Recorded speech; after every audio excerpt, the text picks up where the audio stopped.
Allora siamo a Penna Sant'Andrea e oggi qui c'è una festa di tutti i gruppi folcloristici provenienti dall'Italia e anche dall'Europa, perché ci sono anche degli spagnoli. E c'è anche un asino che si chiama Filomena, che è la mascotte di questa grande festa. Yo, man.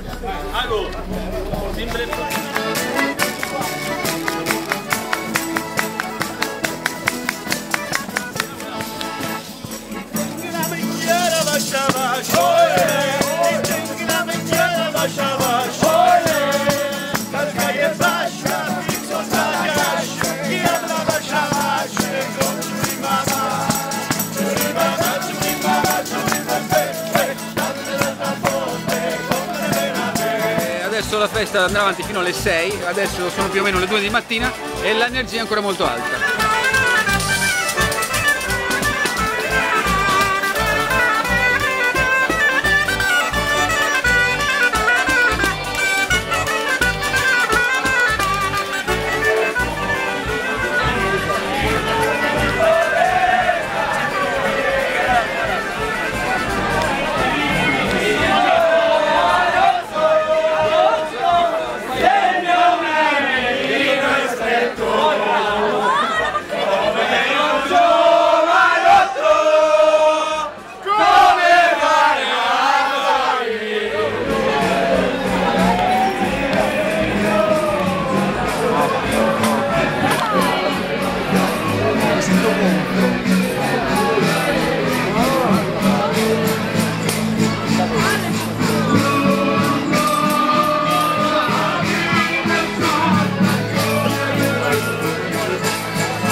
Devi riprendere perché stanno facendo quello che si deve fare ogni volta che si canta, che è una sfida.